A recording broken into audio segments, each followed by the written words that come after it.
is not a new concept. History has shown us the experiences of the historic voices and martyrs. Have you been struggling with pain in the past? Do you need help dealing with things that are holding you back from achieving all that you want in life? Tune in to My Pain, Your Gain, hosted by Pastor Arthur Williams. This show is designed to help the next generation accomplish the goals they've set out to attain through practical conversations. Join in and find how to turn prior pain into glorious gain. Family, good morning. Good to see everyone again for another episode of My Pain, Your Gain. Listen, I'm excited. I'm ecstatic about you guys viewing in, tuning in every week. I'm enjoying the comments. I'm enjoying the shares. Continue to share, continue to like this video, this episode, our podcast, My Pain, Your Gain. Again, I'm grateful again for you all tuning in every week. Listen, I hope you all enjoyed last week's guest, which was Nashawn Nix, who we're still promoting. We're still hoping that and praying that God will elevate him and move him into that position as the city council of District Number 7. Remember to vote August 8th. That's early voting, August 8th, 2022. And the actual voting date is August 23rd, 2022. But today I have an amazing guest who is a friend, who I call a friend. She is my best friend. She's been with me through thick and thin. Man, she's the godmother to my son. She's an amazing woman, and I thought it not robbery to ask her to join us today because she has an amazing story. She is a great mother, and she's awesome. And so I thought it not robbery to bring her on just to share her story of what she's been through, what she's gone through to get her to the place to where she is now. And so I want to introduce to some and present to others my friend, Angela Haynes. Good to see you, girl. Hi, how are you? I'm doing good. Hey, I thank God you came on the show. I know you're not a very camera-friendly person, so for you to do this, I know this is stepping all the way outside the box. So thank you for doing that. You'll get my bills. Don't worry about it. Y'all listen, I met Angela almost 10 years ago in St. Augustine when I was pastoring, and she has been by my side ever since and has been my supporter and encourager. So I thank God for her being in our life. To start off, Angie, I know we're going to go back to your roots.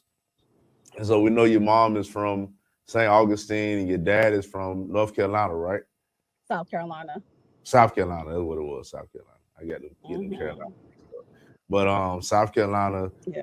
And then they moved to New York, and that's where you was conceived at, right? Yes. Yeah. I ain't gonna say it. But Thank you. Brooklyn, New York. She was born and raised right there in Brooklyn, New York. And so just give us a brief synopsis of what it was like growing up in that area of New York during that time. Well, when I was younger, my parents kept me under lock and key until I had to be a latchkey kid coming home from school. And I mean, I knew that New York was dangerous, but I mean, I grew up there. I didn't know anything different. I didn't really start to see things until probably when I got to high school, because again, I grew up very sheltered.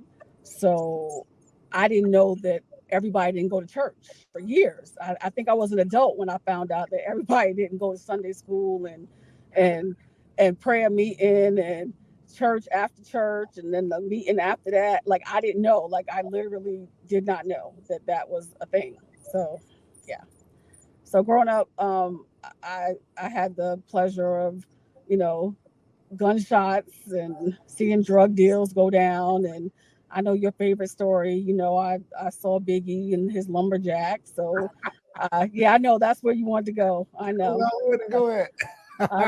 I know. I gave it to you. Yes, everybody. I met Biggie Smalls. And so when he was rapping about it, he was on that corner. I lived right there. So yeah. So yeah, y'all, I get on it every week. If it's not every week, it's at least once or twice a month. we could have been rich right now if if dad would have just let her, date Biggie, but we ain't going there. But you grew up in that era in New York where there's a lot of exciting things going on within the gospel arena as well as in the secular arena. And so you grew up right in the middle of that. And so with you growing up like that, understandably your parents kind of had a lock and key on you so you wouldn't get involved in a lot of those things. But when you grew up, you continue to live in New York. But then you got your high school diploma, and then did you go right off to college at that time, or? No, I actually took off 6 months because I convinced my parents that I wasn't smart enough to go to college. And so my dad just laughed at me and they said, "Oh, okay." And then I said, "Well, okay, I'll try it and I'll go in January." And so I have more than one degree. So my dad really got a good laugh. So my first degree was at Pace University in New York, and I did speech pathology. Actually, no, I started at NYIT, and I wanted to do broadcasting and communications, which is funny. And then from there, I ended up going to Pace University, and I did speech pathology, and that was my first bachelor's. Okay. And then you end up getting the two masters, right? No, I ended up getting another bachelor's degree and then a master's Then a degree. master's, that's right. Okay. Yeah, yeah. All right. So with that being said, at that time you were not with child. You were basically helping raise your nieces and nephew, kind of like just in their life active. So you always been active in children's lives, something just about children that attract themselves to you and they're attached to you. And I think that's comes from that nurturing that you have instilled in you. But then, later on, I guess you get married for the first time. Well, it depends on which way you want to go. I was married twice. Yeah. The first one shouldn't count. I was only 19, and I was in New York, and that was when I was still under lock and key, even at 19. But I managed to get married. That was when I was singing in the community choir. I grew up with James Hall and singing in the community choir. So my first church home, we were all very much involved in music ministry. So that was the first marriage. The second marriage, I had just moved from New York to Florida, and that was in 2001. Okay. Cool. Cool. So you made the decision to get married with us twice, okay? And I know about the first one, but the second was kind of rough on you. And you went through a lot of issues throughout that marriage, and you end up getting a blessing from it because here comes my niece, and my niece is born. Now I want you to really tell that story because you were older when you had my niece, um, and you were pretty much well off, pretty much almost into your career, what you wanted to do. But there was a lot of hiccups and hills and valleys during that situation. But would you like share with the family today on what was that moment like at your age, excited to have a child, but in actuality, um, life wasn't as excitable at that moment. So can you share just a little bit of that story of how you were able to fight through that and I'm talking about straight from the time Vanice was born and conceived, all the way up until like now, of how you've been able to will yourself through that situation. So originally, I was told that I couldn't have children, and so I was in nursing school, and I was towards the end where you do your it's not externship. I can't remember the name of it, but it's where you're with a preceptor. And I wasn't really feeling well, didn't think anything of it. And eventually I took a pregnancy test and they said I was pregnant. And it was like, oh, okay. I thought I couldn't get pregnant. So she was due to be born in April. And in December, I was told that I had amniotic fluid that was leaking and that I was going to need to be hospitalized until I gave birth to her. So she was born January 9th and she was due in April. So that put a lot of stress on me. It put a lot of stress on the marriage. Statistics actually show that parents of premature children have a high divorce rate. It was unreal because she was 1 pound, 8 ounces. And so for people who don't believe in God, I tell them you need to meet my daughter because she's a walking, talking miracle. She she coded in front of me in the NICU. She was in there for 4 months, but the day that she was born, within hours of her being born, the nurses had already nicknamed her Miss Feisty because she was letting them know, don't touch me. I don't, no, thank you.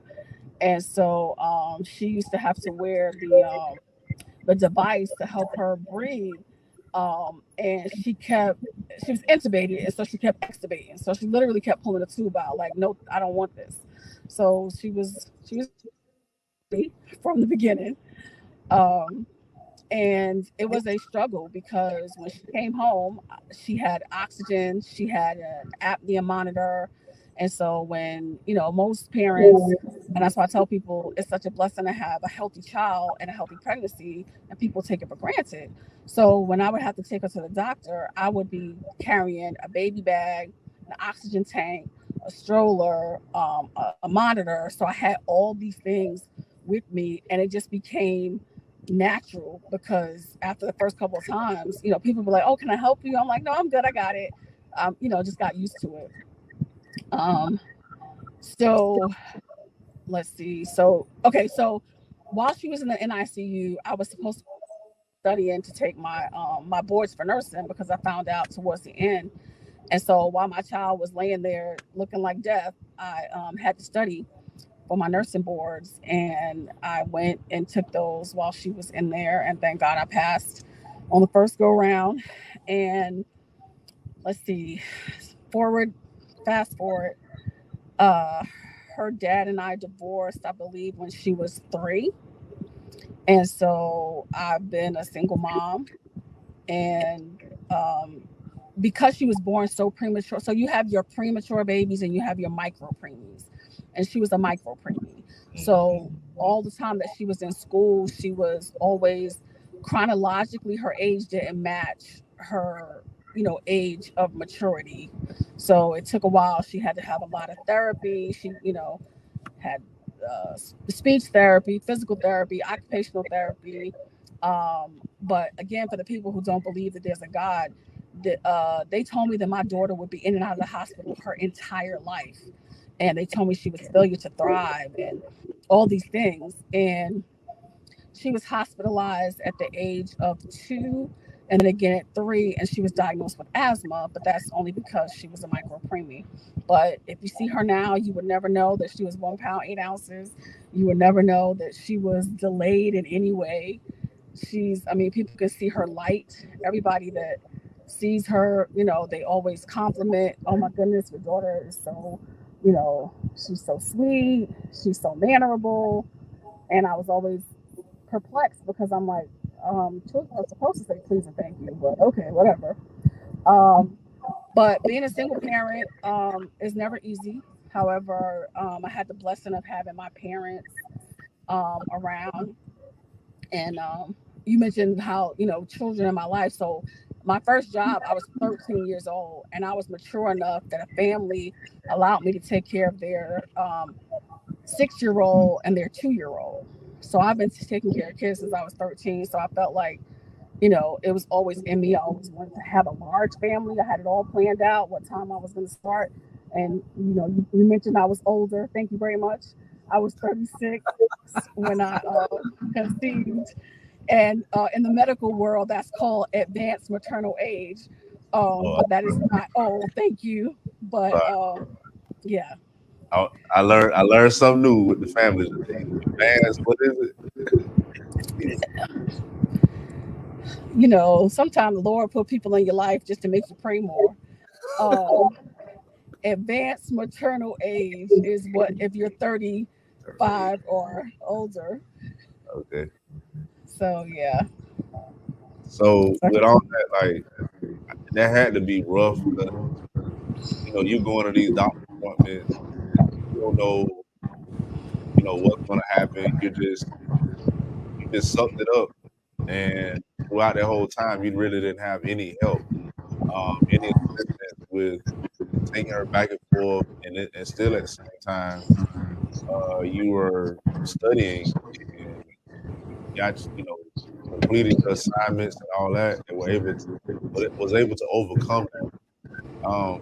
How were you mentally during that time? Like, I know you didn't really have time to really think about it; you just had to get up and do it. But I know it had to be some dark places and dark times to where you're asking yourself, what what did I do to deserve to be in this situation all by myself? So when her dad and I separated and then divorced, the thing about it is, and you know, the way God works is so amazing. So during my marriage, while she was wanting to two of my best friends who are like sisters to me, I always used to tell them, I feel like a single parent. I feel like a single parent. So once he was out of the household, it didn't feel any different because I had felt like I was already prepared to be a single parent. And what ended up happening was I didn't deal with the fact of the breakup and the divorce. I just threw myself into school because I wanted to better myself. And so then I got my master's right in the middle of everything of the breakup and the divorce. I was studying and I was depressed and I just didn't allow myself to admit it. I didn't allow myself to you know to grieve or to deal with it. And part of that was because as the breakup was happening, it was like the very first time that, because you know how we pray for God to do stuff and then we give it to him and then we take it back and we give it to him and we take it back. It was the very first time that I totally surrendered and said, God, I don't know how to handle this, so I'm giving it to you. So whatever you say, that's what I'm going to do. And that wasn't easy because, as you know, when you have really close friends and family that love you, they are willing and prepared to fight from sun up to sundown. And so Yeah. it was very hard to get my, my ride or dies to kind of back off a little bit because, they were all, they were all ready. But again, I had to be obedient. I kept telling them, I know it's hard for you all to understand, but I'm telling you, God, what I asked him for, and I know that this is God because I had such a peace. And it was a little frightening, to be honest, because everything just started to line up as soon as he left. And I almost felt like, well, gee, maybe I should have did this a long time ago. But it was it wasn't easy, and I had to eventually get counseling to deal with it. And it wasn't really for me. I was just concerned about my daughter in advance, Yeah. and you can call people and you can talk to people all day, but if they haven't experienced the exact same thing, they can empathize with you. But I mean, they don't really know unless they've gone. And even if it's something similar, a lot of times it's still not the same exact thing. So it makes it a little difficult. But That's it. And I like to tell you, you got the patience of Job because I definitely was in a lot of those. Man, just tell me where you at, and your your drive and your patience to not want to get revenge. A lot of a lot of single mothers are upset, they're angry because things just didn't work out with the father or whatever the father of the child, I watched you as you never blamed him. You never and you didn't blame yourself, but you didn't blame him, and you were very adamant about getting your child to spend time with him, getting Vanessa to spend time with him. And so I watched you up and down the road driving back and forth from St. Augustine to Jacksonville, where he was living, and you were taking her there, even though he may not have wanted to see her or spend that time with her. You were very adamant about that until we had that conversation. I was like, hey, listen, if he want to be there, he'll make time to be there. But during that season, so I watched you for a long period of time. You were going back and forth to Jacksonville and to Jacksonville from St. Augustine, St. Augustine to Jacksonville, Jacksonville to St. Augustine, taking her to see her father, who didn't have to. A lot of people get up they kind of shut down and get angry and try to be vengeful. What I admire about you is that you never took that approach, even though you had a lot of people in your ear, multiplicity of people in your ear, saying, "No, don't do that. Why you doing that? Let him. If he really want to see her, he'll come see her." But you kept that tenacity up to consistently want your child to have a relationship with her father. What caused you not to be vengeful, and what was your mindset during that time? Well, the first thing is I went back to the conversation that we had when we realized that our marriage was over. I told him that no matter what would happen, I would never keep his daughter from him. And I meant what I said. And so I was sticking to my guns. I'm not, whatever happened between us is between us. It has nothing to do with your daughter. However, during that time, I had got counseling for her at some point. And I mean, I just continued to take her back and forth, thinking I was doing the right thing. And only because, again, I made the promise that I would never stand in between him and a relationship with his daughter. But during one of the counseling sessions, I was, telling the counselor what happened, and she was like, yeah, they're having a transactional relationship, and I need you to stop. She does not need to see him. And I was, and again, I had many people, like you said, telling me, stop doing it. But and my other reason was I didn't want my daughter to grow up and think that I'm the reason that she didn't have a relationship with her father. I'm always so disappointed in women who are bitter and they take it personal. And it's like, it's between two adults. This is a child. Leave the child out of your mess. There's enough drama in the world. There's enough, and women can be. I'm a woman. I can say it. We can be catty. We can be, revengeful. We can be spiteful. But I didn't have that kind of pain. My pain was I was concerned about my daughter, and I wanted her to have her father in her life until I realized that might not be the best thing for her, considering what she was learning from him. But for women out there, don't do that to your child. Be an adult and deal. If you're gonna have issues with the father, deal with that. Don't put your child in the middle. Don't use your child as a pawn. It's tacky and it's very immature. But again, you have to be at that point, because you and I talk about maturity and immaturity a lot, and you have to be at that place. I'm pretty sure if I hadn't prayed that prayer to God, I might have been one of those women that, was all about making noise. But I mean, I wasn't getting any support from him one way or the other, but I felt he should still see his daughter. But everybody didn't feel that way. And in the end, I'm not sure what it did, but again, I did not want her to grow up and him to be able to say to her, your mother is the reason we don't have a relationship. Yeah, I remember that. I remember those conversations, and that just encouraged me. Like, watching you do that, I was upset at the the same time I understood it. And been ultimately blessed by it. You've been ultimately, um, God has definitely watched over you and looked out for you because you was not vengeful.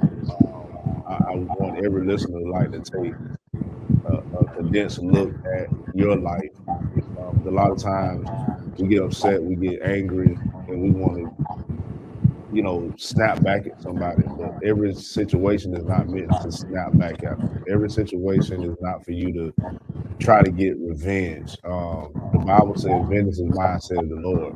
I'm still working on that. I'm still getting to that place, and I've learned and discovered um, through my friend Angela is a lot of times you don't have to, get back at people. God got a way to do it, and all you do is sit back and just pray for mercy. And watching your life from a distance and from up close, I've I've learned a lot how to be mature. You've been that help for me. You've been that guide for me throughout this short time of us knowing each other, even though it's been 10 years. Um, you have always been that one to call on. You get me straight. Like, trust me, y'all. She's not my yes. She's not a yes man. She get me straight when she feel like I'm out of order. She get me right. But you've always been that constant, and I want to give you your flowers, like live on TV, on podcasts, to let everybody know that this was the one that prayed with me. She prayed for me when I was going through my issues. So she's watched my pain to now where my gain is. She's watched the growth. She's watched the maturity. And for her to be right there, never judging me, but always standing by my side, that's a friend. And see where God has brought me from and to where God is taking me. She's been right there. And I want to say thank you publicly, Angie, for being that role model, for being that person to teach me how to be patient, show me, stick by my side to help me get to that place. And so, even though I'm still a work in progress, I'm not what I used to be, and it's all because of people like you in my life. So I wanted to tell you thank you for that.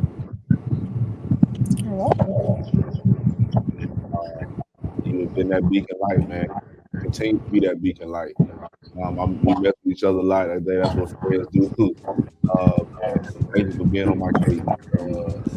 When it seems like health is failing me, you right there in my case. Hey, you need to go get checked out. You need to. So I thank you for that. And you've been that person to call on. And everybody don't have that. Everybody don't have that. And I'm privileged to have that with you and Alvin. And so I thank you from the bottom of my heart. And thank you for sharing your story, man. Before we wrap it up, what encouraging word will you tell some mother out there that's dealing with some of the issues you dealt with? I mean, think about it. Success is all around you. You got 2 bachelors as well as a master, and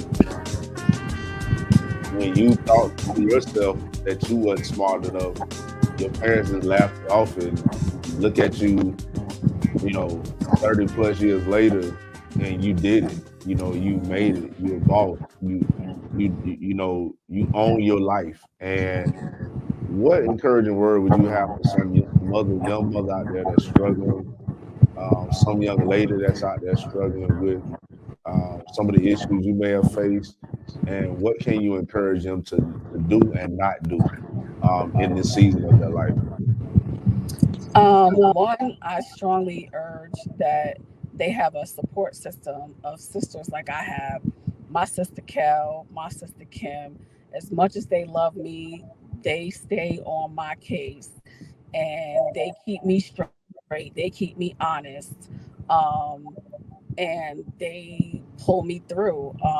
My friend Lori, these are all people who are godparents to my niece, and we talk about real life. We talk about real things. And I recommend that women, if you have some older matriarchs in your family, listen to them. I mean, I know grandmothers have changed tremendously from when, I was younger. So we don't have that same type of system, but I strongly urge women to make bonds. I recently, whatever they're in, you need a circle of people to keep you honest, to keep you encouraged. I recently joined a nursing sorority, and so I also have um, a another level of support. So I strongly urge women to, look within yourself, get to know yourself, get to don't be so engulfed with, being in a relationship until you know who you are. Make sure that you're there for your child. I encourage moms to take time for yourself, because I poured a lot of time and energy, into my daughter, and I did not do that for myself, and I did need it. And I'm paying for it now, but I'm learning and I'm getting better. But if if you want to go to school, if you want to change your career, have that belief in yourself. Look in the mirror, get a mantra, get a you know, it just depends on where you are. First, the most important thing is to be honest with yourself. You know, do you like who you are? Do you love yourself? And for them to be prepared to hear criticism, to take criticism, but to take that criticism as constructive criticism and to do better, and to never to stop, because you want better for your children. And as much as we like to teach our kids really learn by watching us. So even though I wanted to teach Bonnie certain things, I know that she's learning those things by watching me. My mom went to school. My mom works hard. My mom, so, and to stay encouraged, stay encouraged and get a group of real ride or die friends, real sisters, real women in your life, not, the ones that are going to talk about you and spread all your business. So. Gotcha. Thank you, Andy, for coming on the show. I know this was definitely out of the box for you, but thank you for coming on and doing this show for us today. Listen, family, the race is not given to the swift nor to the strong, but it's given to the one that will endure to the very end. I know that many times you may want to give up, throw in the towel, but this is not the time to do that. This is the time to push forward towards your destiny. So as we go throughout this week until we meet again next week, remain encouraged, remain faithful, and God will open up the windows of heaven and pour you out a blessing that you will not have room enough to receive. I love you guys. Thank you for tuning in again for another episode of My Pain, Your Gain, hosted by your boy, Pastor Art. I love you. May heaven smile upon you until we meet again next week at 10 o'clock. Grace and peace. See you. Overcoming is not a new concept. History has shown us the experiences of the historic voices and martyrs. Have you been struggling with pain in the past? Do you need help dealing with things that are holding you back from achieving all that you want in life? Tune in to My Pain, Your Gain, hosted by Pastor Arthur Williams. This show is designed to help the next generation accomplish the goals they've set out to attain through practical conversations. Join in and find how to turn prior pain into glorious gain. Do you have a business or product? Are you looking to advertise, maybe to get the word out to thousands of people on a daily? You should consider the Inspired Network. We have affordable packages that can assist you at getting the word out about your product or business. Call us today at 866-804-6774. Your financial support keeps the ministry alive. You can be a blessing.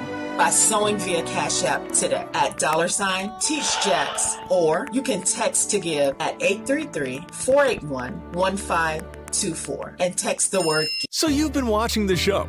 Would you like to be a content provider yourself and develop a show for the Inspire Network? Please give us a call today at 904-389-5592 or go to www.connecttv.info to submit a show idea. Have a praise report or a testimony of how any of the programming at the Inspired Network has been a blessing to you? Please go to www.myprayerrequest.info. Click on the tab Testimony and submit it today. The IPC prayer team would love to know how effective the ministry is being to you. Do you love video production? Would you like to have a career in video production but don't know where to start? Your problem is you have no one to teach you. Well, the Inspired Television Network is initiating its apprenticeship program. We'll teach you video production, how to set up the simple camera operation, post-production, and advanced editing. Imagine sitting down with an expert and being taught weekly how to do it. It's a 6-month program that requires a minimum of 10 hours a week of hands-on training and 3 hours a week of classroom training. You've always wanted to make movies or learn production. This is the perfect program for you. Give us a call today at 904-389-5592 or sign up at www.learntv.today. It's free for churches and nonprofits. Do you need a morning prayer line? A place you can call to hear from God? Call the International Prayer Council Intercessory Prayer Line, Monday through Saturday at 7 a.m. Eastern Standard Time, 904-299